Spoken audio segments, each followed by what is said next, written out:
Hello and welcome back. If you're new here, my name's Ryan, and today I'm going to get started on a new project. So what I have in mind is going to be a little shelf that will hold a few things like a wallet, keys, and like a knife, stuff like that. So I've been needing one of these for a long time. For, I don't know, the past 10 years all I've done is just put it on top of a floor standing speaker that I have, but it'll be nice to have an actual shelf for these things now going forward. So I've dug around the workshop and I had plenty of wood to work with here already from previous projects. So what we've got here on this piece, this is from when I built my kitchen cabinets, I did a solid oak countertop for it, and so this is a cut off from that, and there's another one over there.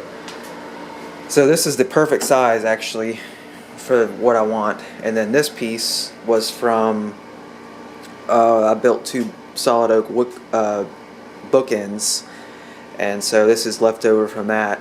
And then this is something I found in my stash of little bits and pieces here, and this is from like a decade ago whenever I built a liquor cabinet. And this was gonna be, there was 4 of that size and 4 of this size, and so as you can see, it was going to be for wine bottles to hold the wine, have a wine bottle on top of the liquor cabinet. But that part of that build never happened, so I just had these pieces sitting around forever.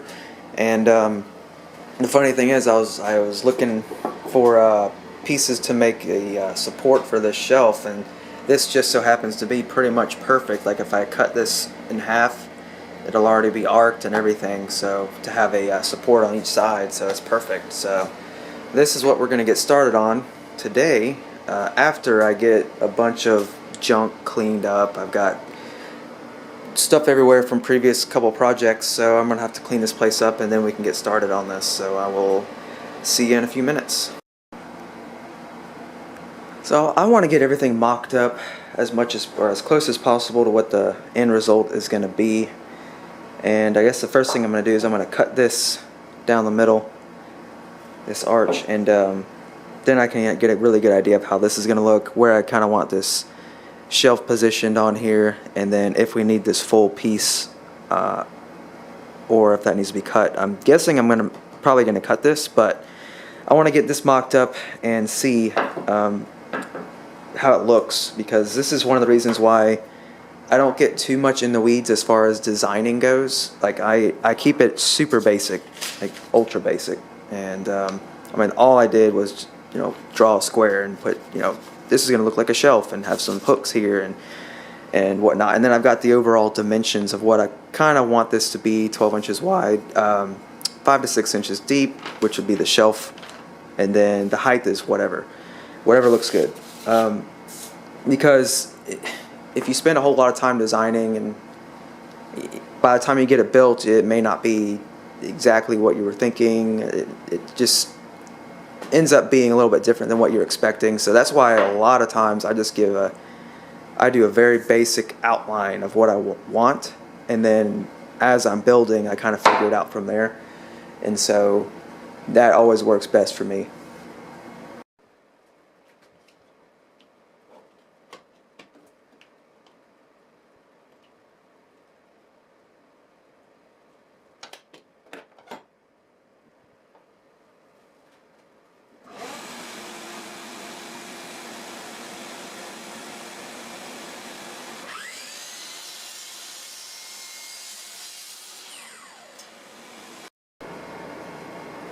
And the other thing I want to mock up right now at the same time is going to be the hooks. I bought a pack of these hooks, very basic set. The only thing I knew is I wanted them to be black. Other than that, it was just a basic set, because these are not going to hold anything heavy. It's just going to be keys.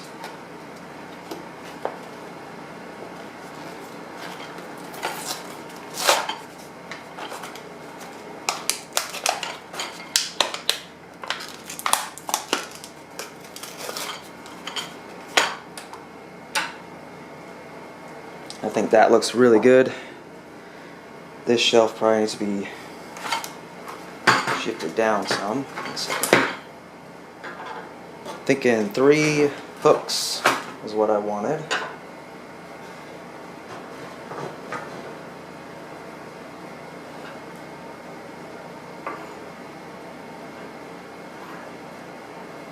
Something like that, and I want these inset from the edge, from the end, just maybe an inch. Yeah, that's perfect. I can already tell that some of the top is going to get cut off. I do want it to be a little bit above the shelf, just to have a little bit of a back, but not too much. So this, I may end up cutting this almost in half, which just means I've got more for another project later. So it's about 11 3/8.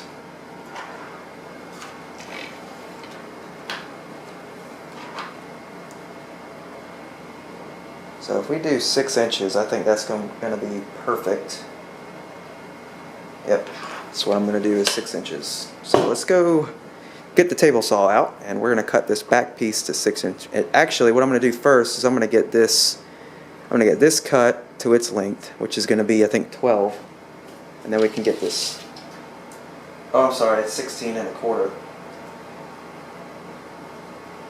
So let's do that first, and then we can really get an idea of what this is going to look like.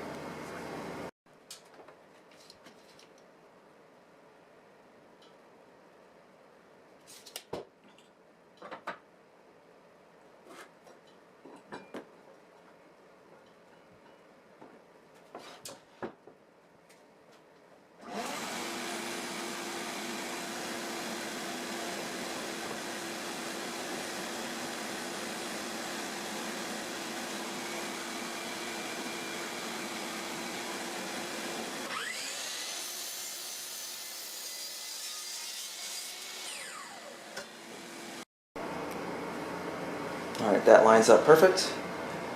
And in case you were wondering, yeah, this is all red oak, including these. These are just, these already have a finish coat on them of some polyurethane, so that's why they look a little bit different. But these are going to get sanded down, and so they'll, before I put a new fresh coat of clear coat on them. So yeah, that shelf looks pretty good. Yep, so that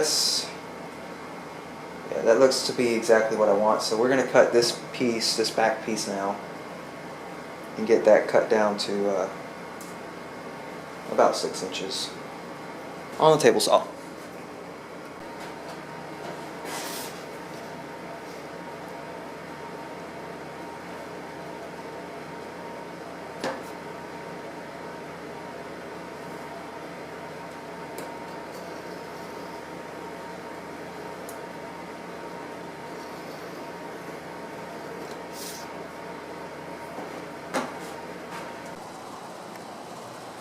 Alright, so since I want this cut to be pretty nice, and we're cutting through that oak, I'm going to swap to a higher tooth blade instead of this blade.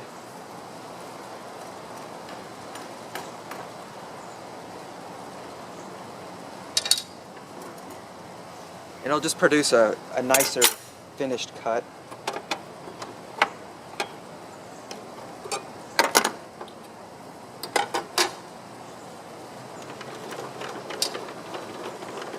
The saw is not plugged in.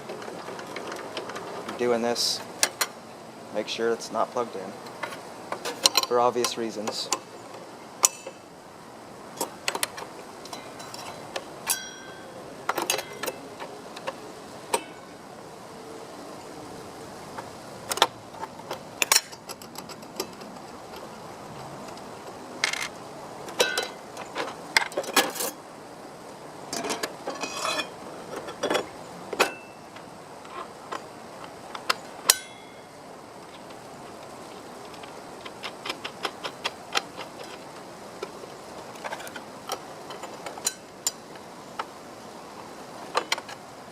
It doesn't have to be mega tight, just decently tight.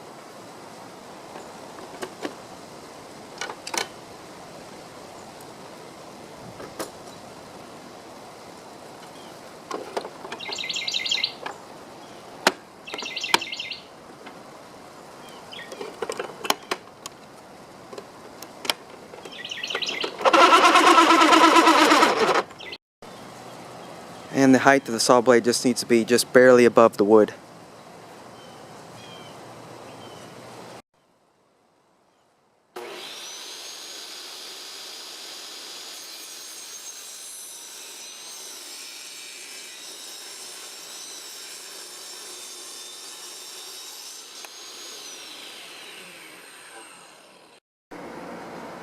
So here's that piece we just cut.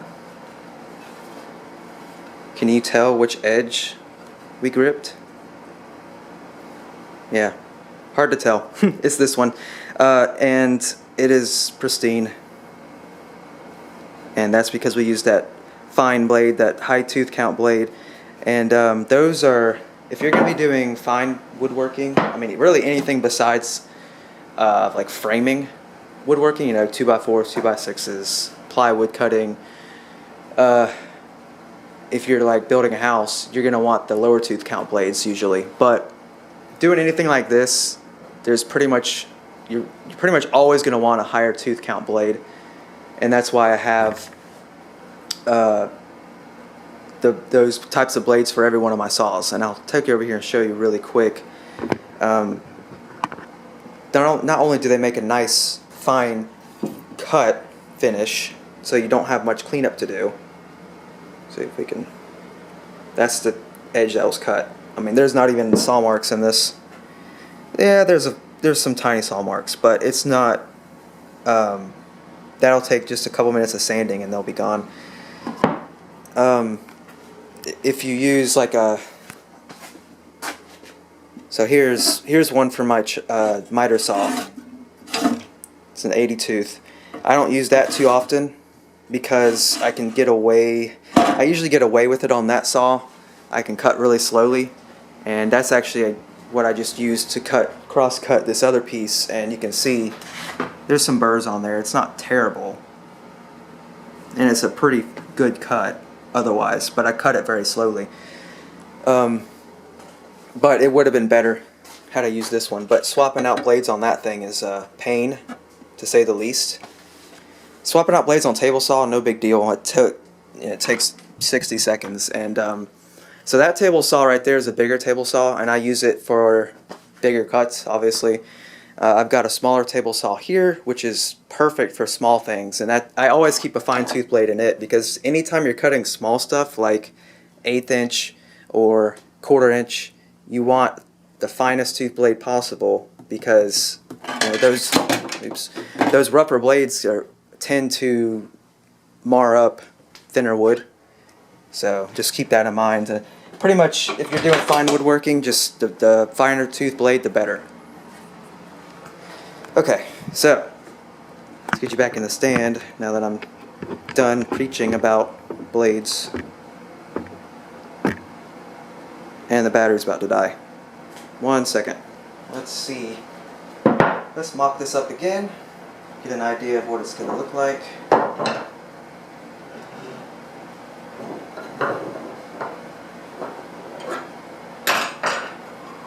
I am super happy with how that's looking. Alright, so the next step is I want to get these cut to the same exact length and make sure that these edges are completely flat, which it looks like they might be. But I've got to cut one of them down a little bit. Oh, there we go. So that one's got to get cut down just slightly, the one in the back, so that they are the same exact size. So let's do that now. And I'm actually going to do that on that table saw I just showed, because that'll be a nicer cut than on this chop saw. Plus, cutting something this small on the chop saw or miter saw is, it's not dangerous, but it's not ideal. We'll just say that. So there is a point where a piece of wood gets so small that it is an issue cutting on the chop saw. But this one's close to that. But it's just going to be a little bit easier to cut on this table saw here. And that's also why I like having this table saw just set up ready to go. Because there's just always, with most projects I work on, it's always something small that needs to be cut. So since this piece, so this is a miter gauge on this right side here. And so since this piece would just barely have only been on that gauge about an inch, I went ahead and got this piece of poplar that's straight and clamped it to that just to support it further to where it's close to the, supported all the way to where it's going to get cut. So let's go ahead and get this cut.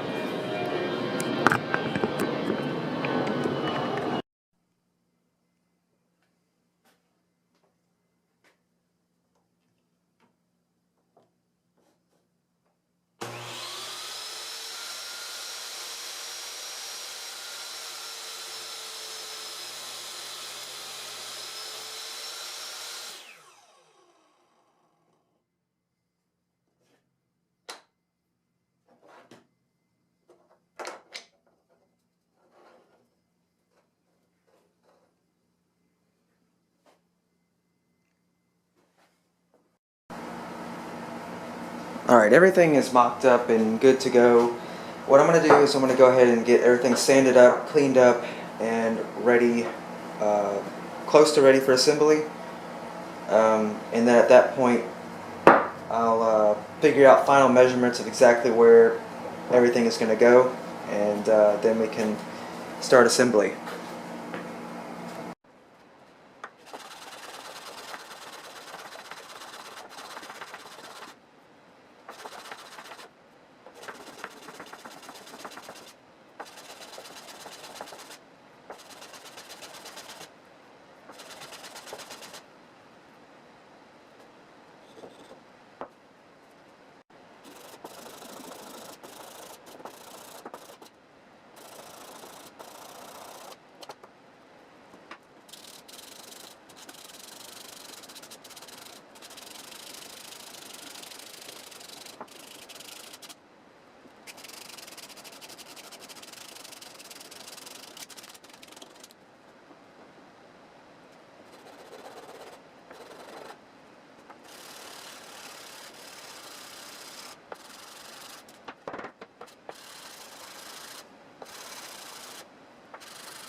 Everything's now sanded down to 220 grit, and I've got it mocked up with, I used my ruler and kind of measured out exactly where I wanted everything to be. So the bottom of these supports is going to be 3/4 of an inch off the end, and then they're 2 inches in this way.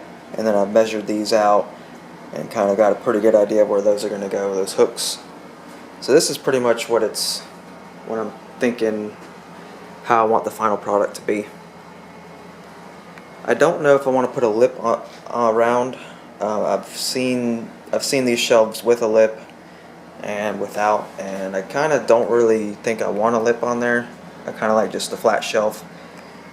So this is probably it. The only other thing I was thinking of is I might get my router and route the edge. Maybe, I don't know if I want to do just the front edge of this, or if I maybe want to do like, you know, the supports and the front edge, you know, this back piece. So I need to think about how I want this and where it's going to go, and then I'll decide if I'm going to do all that or not. Alright, so I want to go ahead and try to round over this edge on the router.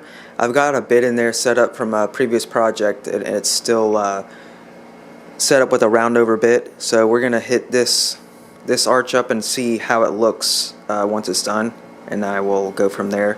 I think these will look pretty good rounded, and then we'll decide on the rest.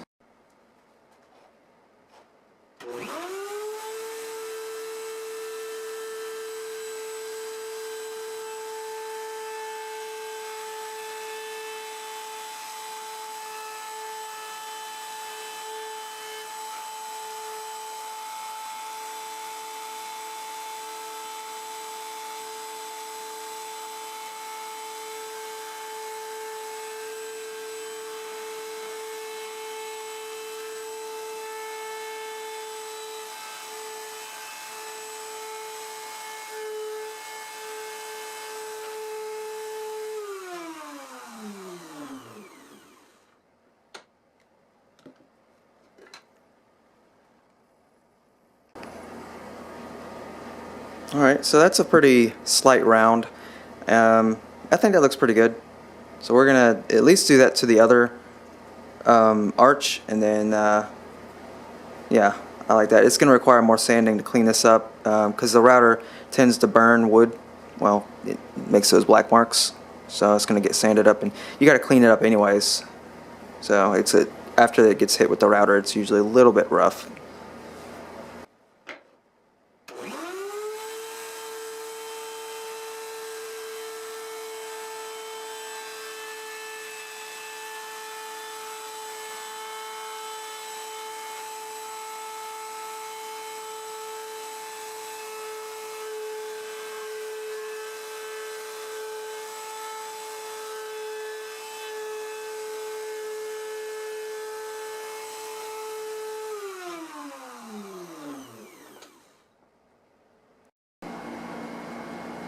Yeah, I like the way that's looking.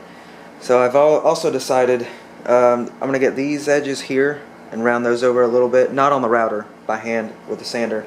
And then I think I'm going to leave this edge alone, and I'm just going to hit that with the sanding block by hand and knock it down a little bit. And this edge, probably do the same. And then I think on this edge here and the top one, I'm actually going to hit that at a 45 and knock that edge down some. I think that'll look pretty good. So I guess for now, let's get these finished up. Get these edges, these two edges here, cleaned up, rounded over a little bit, and then I'm going to sand up everywhere the router hit and clean that up.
Alright, off camera I got this one sanded down, cleaned up by hand everywhere where we've already hit it with the router, we hit it with the belt sander a little bit, and I cleaned everything up with 220 grit and then 320 grit by hand. So it's all, this one is ready to go. Took about 20 minutes.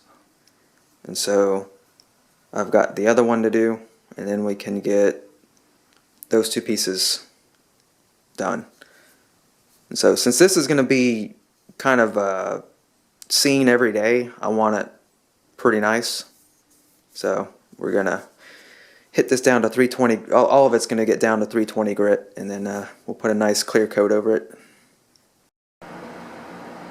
So I took quite some time and sanded down the shelf, this piece of the shelf, and the two supports. The back piece I haven't done yet, and got those sanded all down to 320 grit.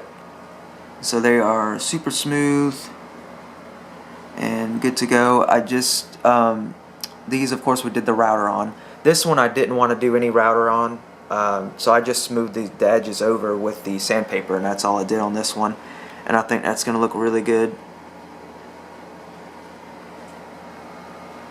So now we're going to get the two supports and the shelf attached, and we're going to let that dry. And then once that's dry, we're going to get this piece sanded up and cleaned up. Probably do the router like I talked about before on this edge and this edge. We're going to put a 45 on each of those edges, and then this will get cleaned up with 320 all the way down to 320, and then we will finally attach the shelf and the supports to that at that time. Alright, so we should be ready for attaching these, and I just wanted to show you my setup really quick. So first thing I've got are these very handy squares, and they've got measurements on the side, which is extremely useful. So what I said before was I want these supports 2 inches in, and so what's super handy is this has a ruler. So we just take it, and it also acts as a square to make sure that the piece is going to be squared, and then you just take it, and now it's right on the 2, so that's 2 inches in, and I've got one on each side just like that. The other thing I've done is I've got this board attached here to my work table, and so it's a really solid, so that I can, once I get the glue in here, I can push this and hold it against this solid piece, and while I use my brad nailer to nail it in. And then of course this piece of wood here is just here to offset this 2x4 enough to where those squares can fit underneath. Otherwise they would not have fit. So that's all that's there for. So now the setup is ready. I can get this attached.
Alright, since we didn't need this attached down to the workbench anymore, I removed those clamps and I just used a Q-tip to make sure there was any glue that was seeping out in this bottom part was cleaned up, but there wasn't really much. There was a tiny bit.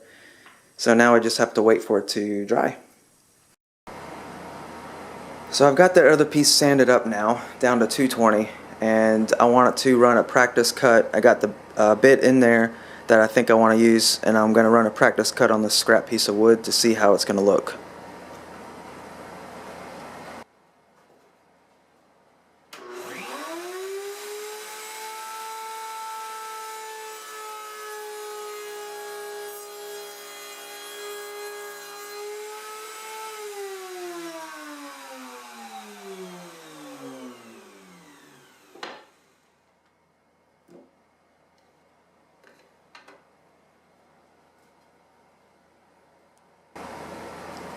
Alright, so it's a concave bit, so instead of it being just a flat 45, it's got kind of a,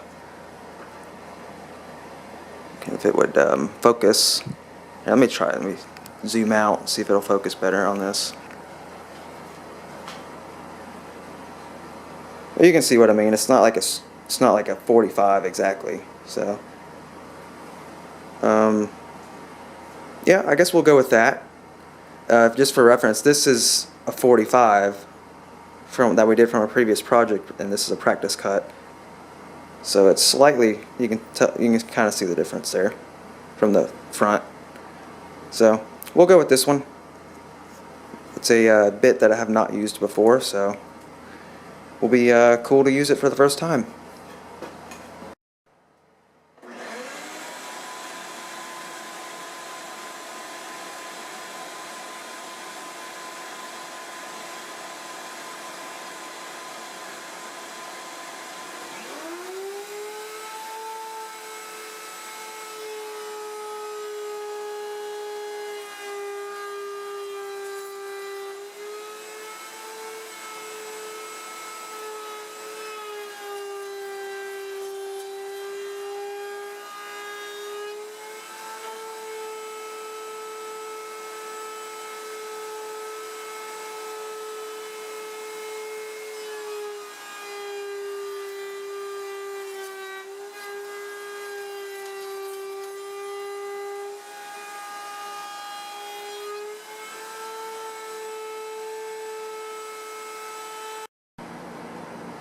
Alright, with those two edges taken care of, I'm going to hit both faces with the 220 again, just in case the router table made any marks or anything in it. I don't see any, but we're going to do that again anyways. And then I'm also going to clean up this new joint, or sorry, this new groove that we just cut.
Alright, so I did some more sanding, exactly the same process that you just saw, except that it was, I did 320 instead of 220, so I did that off camera to speed things up. And now I've got everything in place. This piece was glued up a couple hours ago, so it's good enough to move. It's not going to be completely dry inside, but it's good enough to move around a little bit. And I just wanted to mock it up again, exactly where it's going to be, take a look at it, and I'm really loving the way that looks. Got our little edge design there.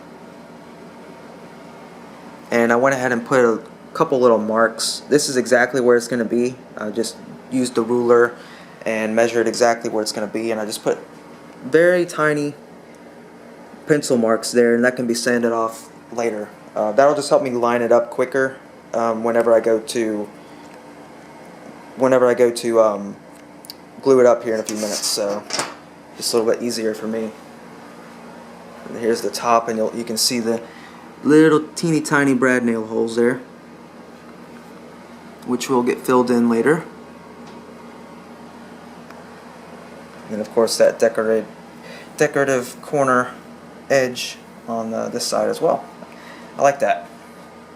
And I kind of like the squared look for the shelf instead of doing like a 45 or anything on that. I think that looks good. So now we're ready to glue this piece up. Alright, we're ready for the second glue up, and similar to before, I've got a clamp system in place so I can push. This clamp system is twofold. First is so I can push against while I'm brad nailing together, and second, I've got wood stacked underneath the exact height that I want this shelf to be, and so that's holding it in place exactly where it needs to be. So let's get this guy glued up.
And that'll do it for this glue up. So now I just wait for that to dry for about an hour, maybe 2 hours. Then I can take the clamps off, and then we'll let it finish drying overnight, and then I can get back to it tomorrow, clean up some of this glue that squeezed out. This side was the worst, but the other side's not too bad. That's good. And then I put several pins. I put 3 brad nails in each side. One was down here where it was in the shelf part. 2 in the support and 1 in the shelf. I might come back and add 2 more here, but it really shouldn't be needed. Alright, it's been a couple days and I had to get some wood filler so we can use that to fill in the pinholes. And before I do that, I'm going to have to sand some of these corners where a little bit of glue pushed out, but it's not too bad. So to do that, I'm actually going to make a sanding stick really quick so I can get into the corners really well. So let's do that. I have this piece of poplar from my scrap wood bin, and so I want kind of like a rounded handle to make it a little bit easier to hold on to, more comfortable. So I'm just going to kind of draw that out.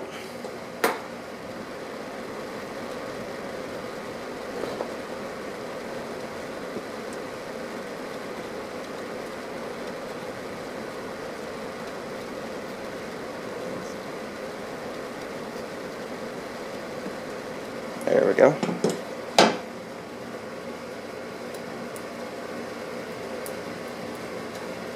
Yeah, let's go cut that out on the bandsaw.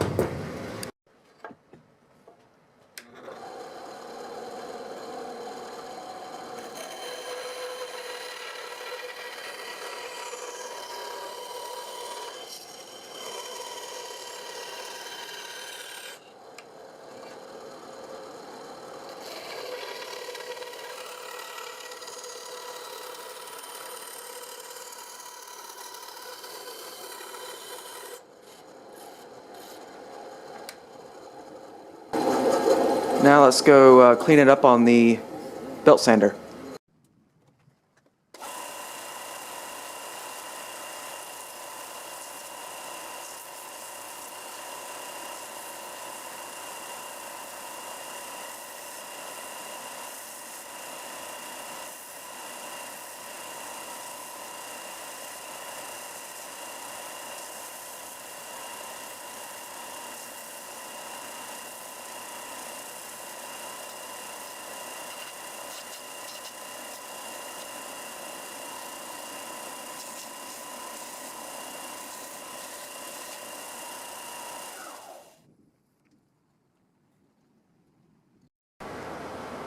Now I just want to round over the handle a little bit on the router to make it just a little bit more comfortable. And I just ran a test cut on this piece of wood, and it's just a very slight round over. Like it was a sharp point. So it's just a very slight round over, but that'll be perfect for this handle.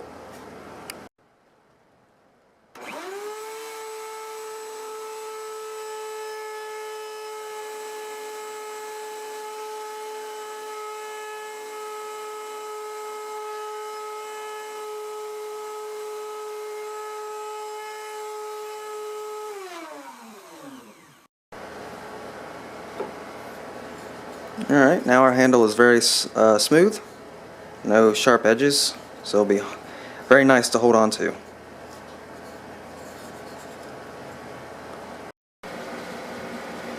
I've got some 320 grit sandpaper. I'm just going to cut a small strip off, and then I'm going to use some double-sided sticky tape, and we're going to apply it to one of these edges.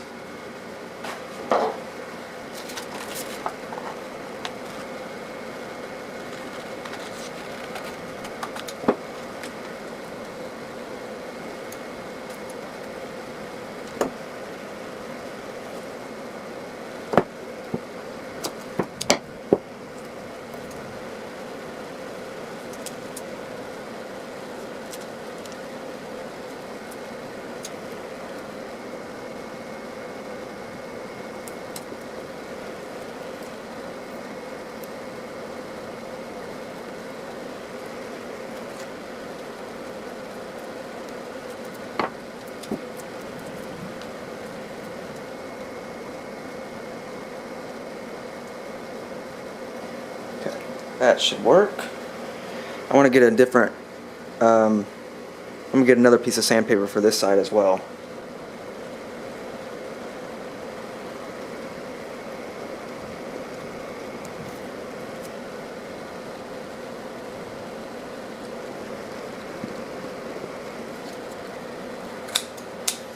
Actually, I'm not going to put one on this side. What I should have done was saved this for the opposite side, because I don't want I don't want more sandpaper over there. It would just be, this is so I can get into corners, and so I don't need one on this side. I need one on the opposite side.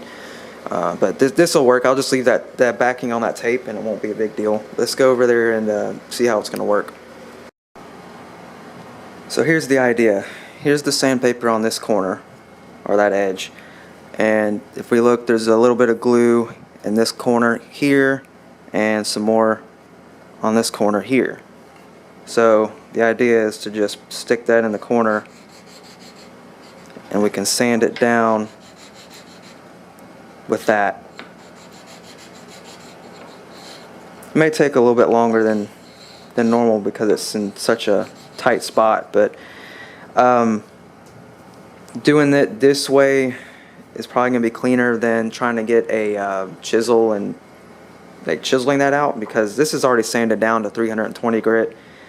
I don't want to get a chisel out here and start trying to get glue off with the chisel, because that's going to leave scratches and, even worse, big gaps if you chisel in too far. So we're going to try to do this and see how it goes.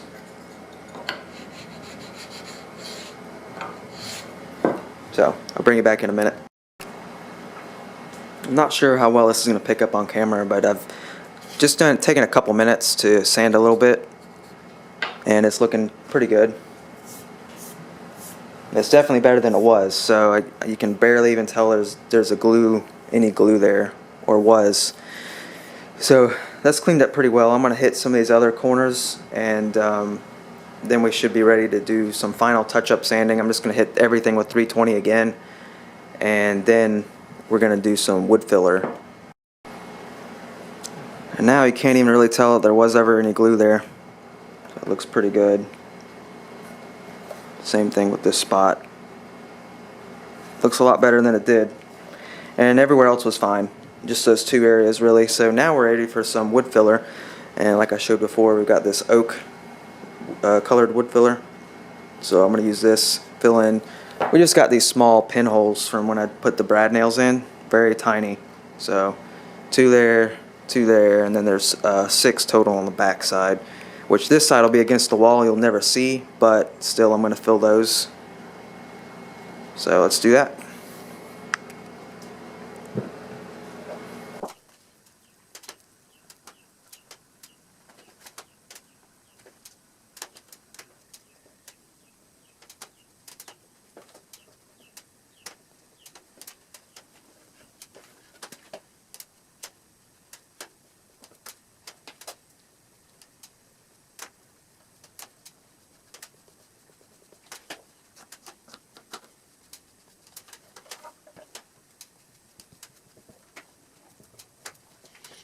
Alright, that's it.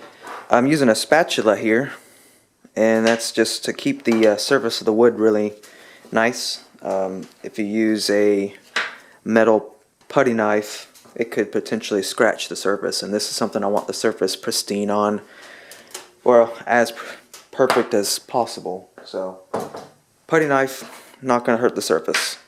So now we're just going to let that sit overnight, and that'll dry, and then tomorrow we'll be sand that up with some 320, and then we should be ready for a finish coat.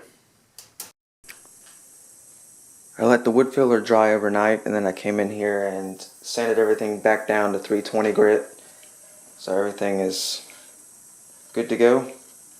And now we're going to put our first coat on here, and this is just going to be a sealing coat. So we're going to use some of this.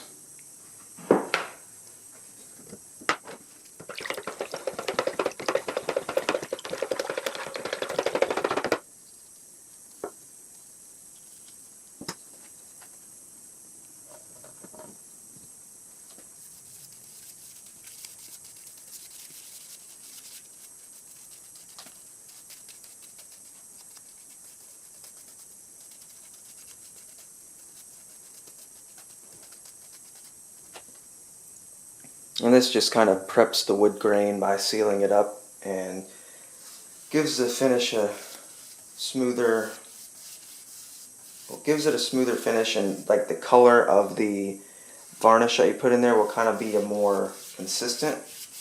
in the final product. And that also makes it to where you don't have to use quite as much of the final product. Still going to do 2 coats of the varnish, but it should cover fully in 2 coats. Versus if you didn't use this, you'd need to use 3 most likely. But it's just, when I'm doing really nice finishes, I use the sanding sealer. It just seems to make it just that much, just a little bit better.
I'm going to let that dry for a couple hours, and then it'll need to be sanded with the 320 grit again, and then we can put on the finish coat.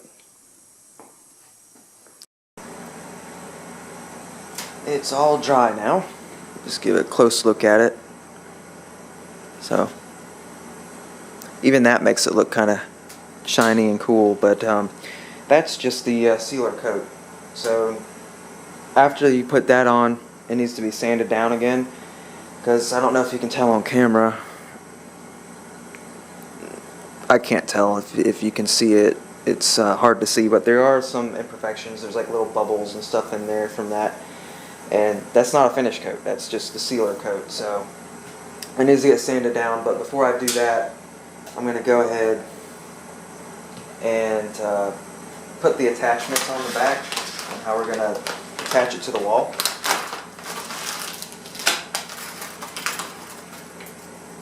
So we're just going to add 2 of these to it.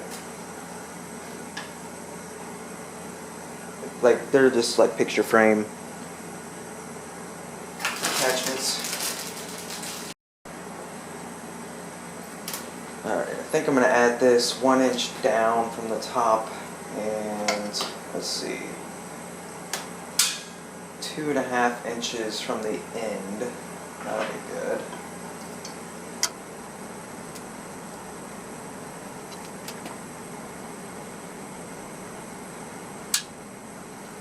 And just do that to both sides.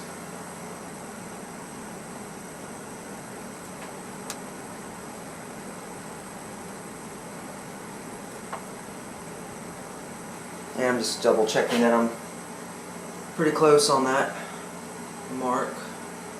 Actually, this one is a little bit too high. It's kind of hard when you have a long ruler like this. I really need a shorter one, a smaller one.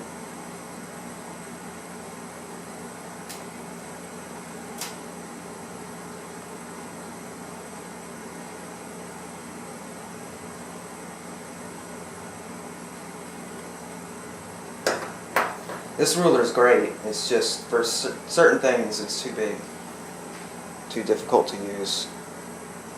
Okay, now we should be good. And now I'm just going to center up this on that mark I just made. Actually, go this way. There. And I can draw where my holes are going to go.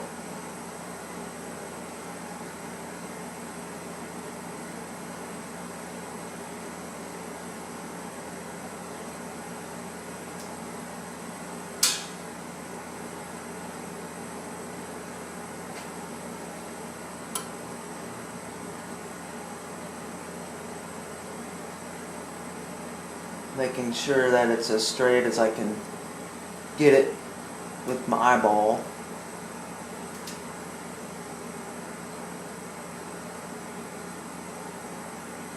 Okay, now that I've got the pencil marks,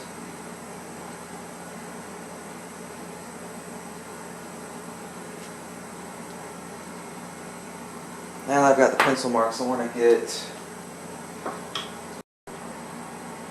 Alright, I got some blocks stacked up under there just so this is stable and flat, and so I'm not like drilling at an angle, it's more straight up and down, just be a little bit easier. And I'm going to get a punch, and I'm going to punch these.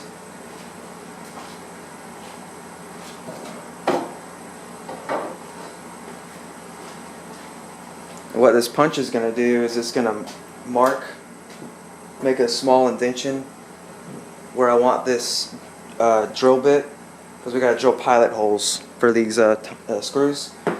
It's going to make a indentation for the drill bit so that it'll go in exactly where you want it to go in at, and not like, if you don't do this, it'll very likely that you'll start drilling and it'll move on you, like move around. So you don't want that to happen. That's really all you need, is just a little bit of an indentation for that drill bit to bite into.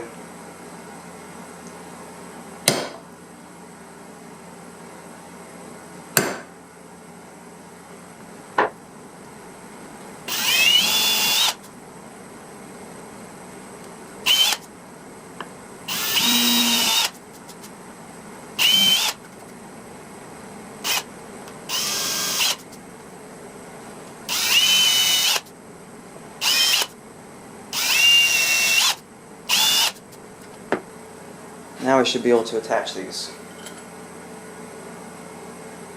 And the reason I'm attaching these now is just because this is the back side, which will be on the wall and you'll never see it. And so this is sealed, and that's good. I'm not going to spend any time putting any finish on this side, because again, it's going to be against the wall and you'll never see it. But I did want it sealed at least. So now I can go ahead and put these on here. Go get a screwdriver.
Well, that's just fantastic. the screw head broke off. So that's great.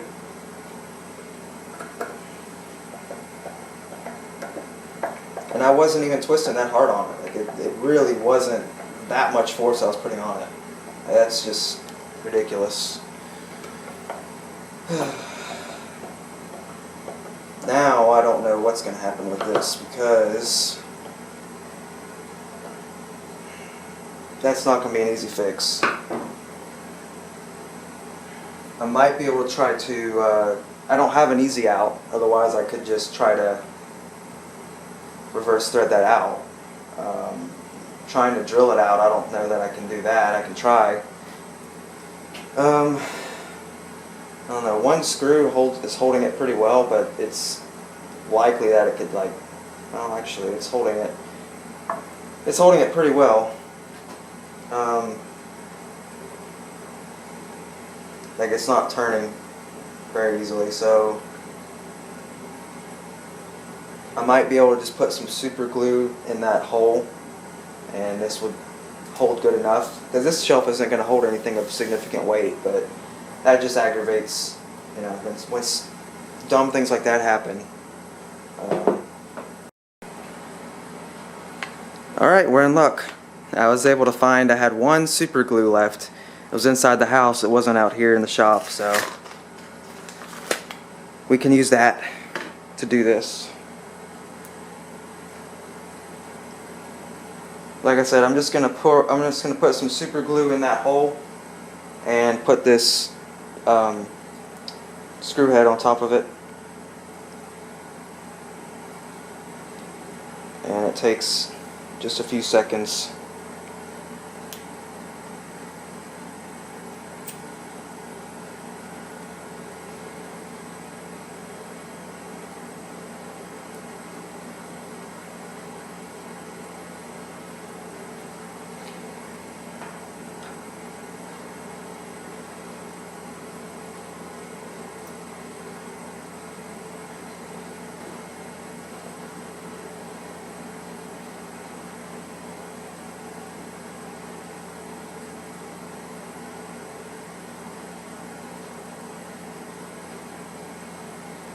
And of course, if this ever has to come off of here, that'll be an issue, but I don't think it will.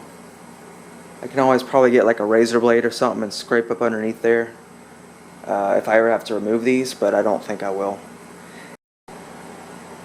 Alright, now that crisis is averted, hopefully, let's get some sanding done.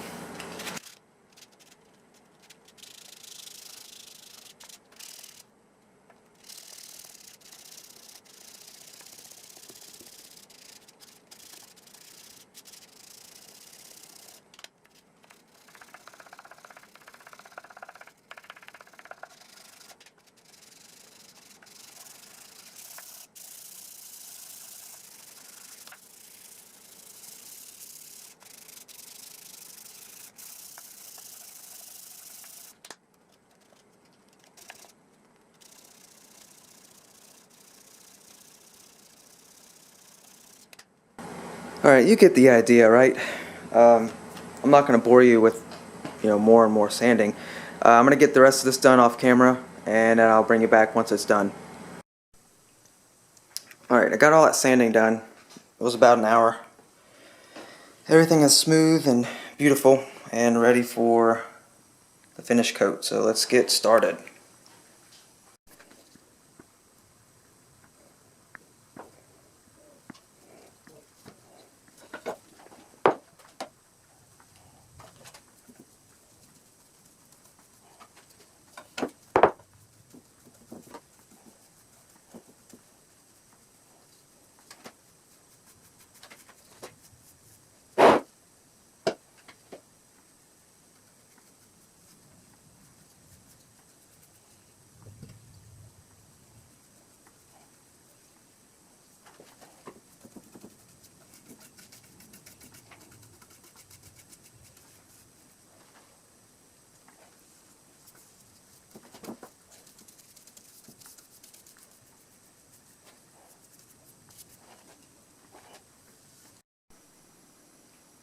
the battery decided to die right as soon as I got started, so I couldn't stop to change the battery in the middle of painting that up.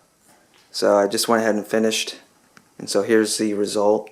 It's still wet, and it will be wet for, this is going to have to dry for 24 hours. But it looks fantastic. After I got each side painted, I take a flashlight and just kind of shine it down at an angle to kind of make sure. It helps you be able to see any spots that you may have missed, and it also helps you see if there's any runs forming. Look at that. I love this grain on this top piece, and this is the piece that you'll be seeing most of. This grain is beautiful. It's lovely. It looks so cool, especially on this part here where I kind of used the router to make that concave. It looks so cool. Really awesome. This is going to get at least one more coat. We'll see how that coat turns out, and then it might need 3 or it might not. So at any rate, we're going to let this dry for a day, and I will come back and put a second coat on.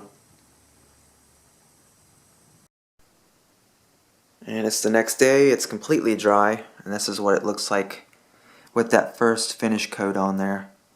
It's actually pretty good. I'm still going to put a second coat, but I should not need a third.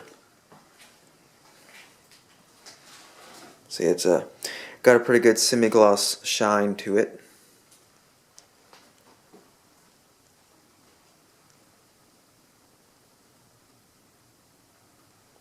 Alright, let's get that second coat put on here.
And that's the second and what should be the final coat.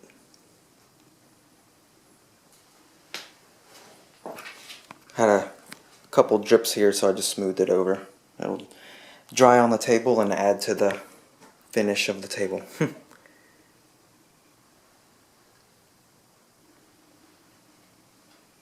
It's looking good.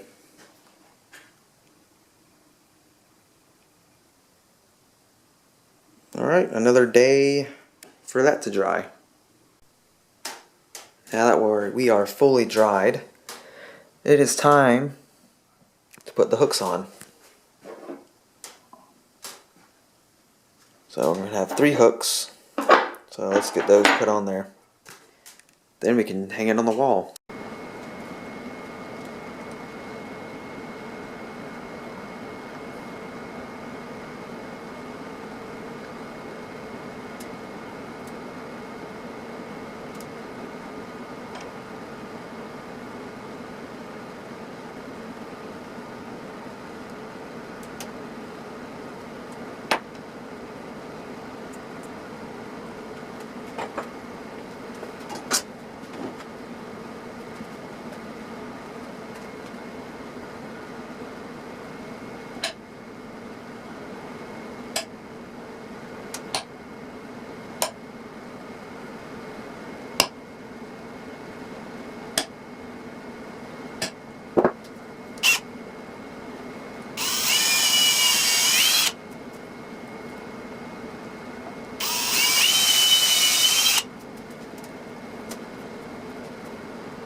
Hopefully these screws don't shear off when I go to tighten them down, so I'll try to be careful with it. But on the other ones, I mean, I wasn't like raring down on it really hard or anything. It just sheared off pretty easily. So hopefully these don't do that, because kind of limited on what I can do since this is the front.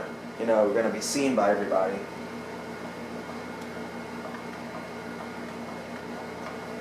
These screws are quite long. They're kind of longer than I would prefer them to be. In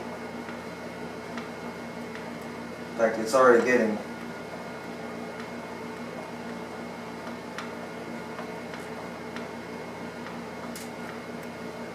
I might pre-drill those holes a little bit deeper.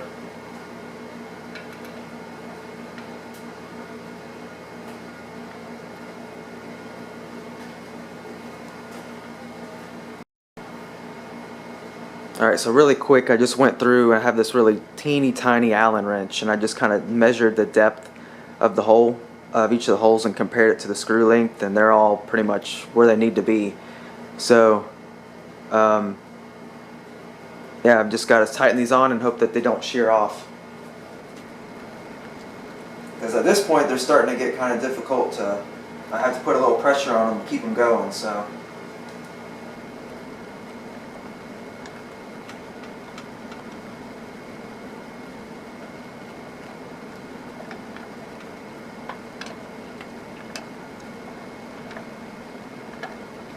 Right, one down.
they're all in there.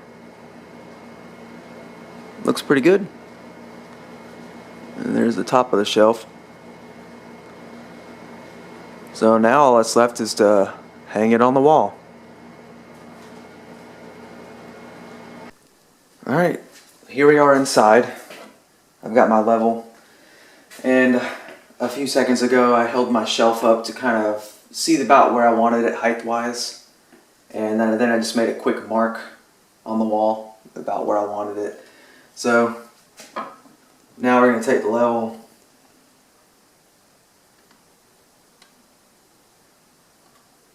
and, you know, about where that mark is. And I'm just going to make a mark over here and over here. And now make those marks a little bit wider. Now I want to take my tape measure. I already measured the distance between the two mounting points on the back of the shelf, and it's 11 1/8. So now I want to take the tape measure and make a couple marks 11 1/8 apart, and they'll be close to my marks that I just made. So I can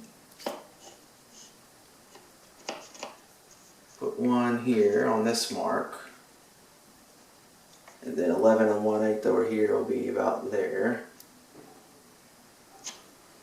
And then let's see how we're doing as far as centered up on the wall goes. I should have done this first. So we're 29 1/2. So it's going to be 15 3/4. I'm sorry, 14 3/4 would be the center. So 14 3/4 is right here.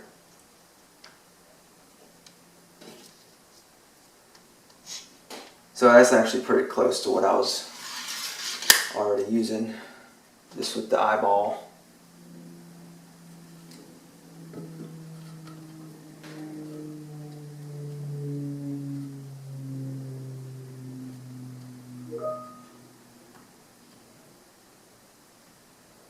Alright, so now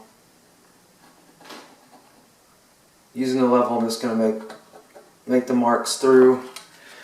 So I know I've got a level line all the way across, and the marks that I went up and down as far as the distance are cross-secting, intersecting with those level marks. So now I've got an exact spot where I'm gonna put the sheetrock mount.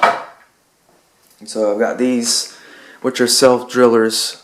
The good thing about them is they're super easy. You just drill it in with your screwdriver, and you don't have to drill holes or anything. The only bad thing about them is that they leave a much bigger hole in the wall. So if you go to remove them in the future, it's just a bigger hole to patch. But it does make it easier, and they do tend to hold pretty well. So.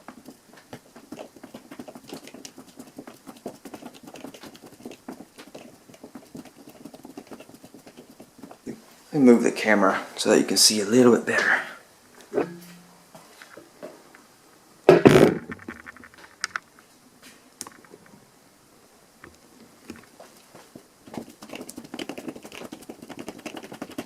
There you go, and once you get through, it bites in and goes in really, really fast the rest of the way.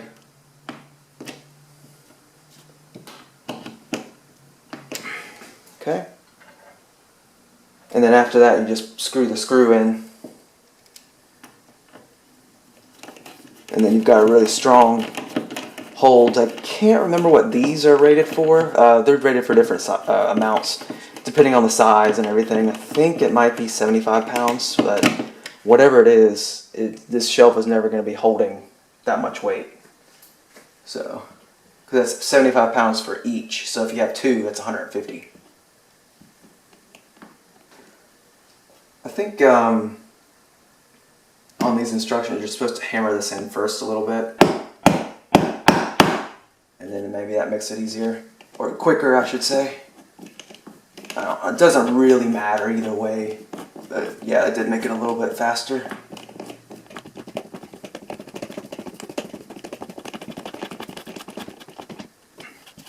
Alright, let's get this one screwed in a little bit more.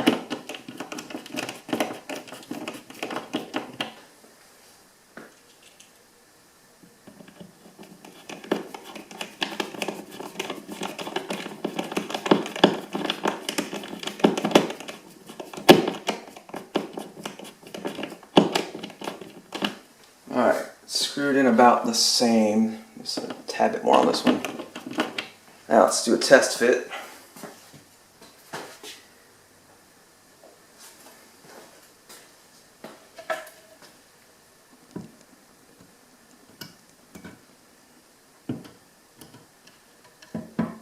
There you go. And it's on there. Now what I could do is probably screw them in a little bit more to make the angle not as much, but I've actually got, I'm not going to worry about that because I've got a secret tip. And I'll show you just a second. Let me go grab it. Alright, so as is, the shelf looks great and is going to perform well, but there's something that you can do to improve it just slightly. And so if we look at the edge, you can see the, well, okay, let me get you out of the stand so I can do this properly. Okay, so if we look at the edge of the wall, it's leaning forward slightly, and that's just because of how it's mounted. With those clips in the back, it's pretty much, it could go back a little bit further on the top, but not much. It would still be at an angle slightly. So I've got a secret trick. Well, I don't know if it's secret, but I've got a trick to fix that. And what that is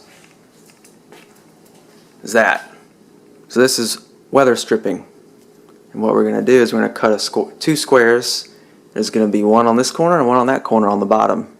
And that's going to add just enough to make it close to level or level.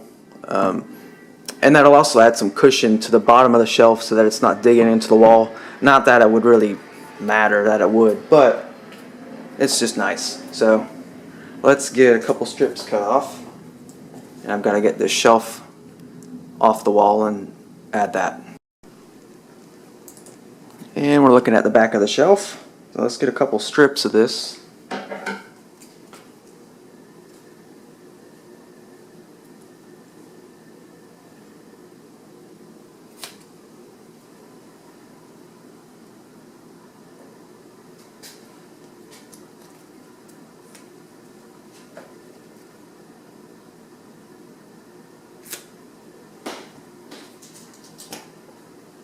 And they're already sticky on the one side, so you just make sure there's no dust on here, which there shouldn't be. And we're just going to stick it on there close to the bottom, not too close, but I'm about 1/8 of an inch off the bottom. And then this is just a protective covering, this white strip. It's not sticky on this side. You wouldn't want it sticky on this side as well.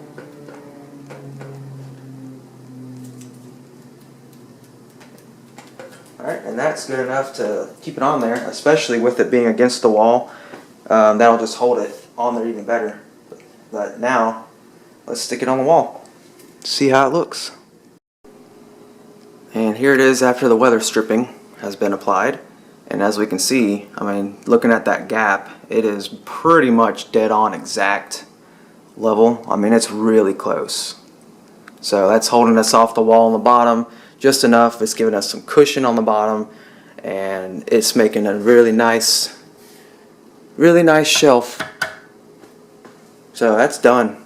That shelf is done, and what it was intended for was that and this. And I've got some other keys to throw on there too, but that's the idea. And I can put my little microfiber cloth on there too if I want. So that's pretty awesome. Now I can have a real shelf instead of using the top of the speaker like I've been doing for years and years.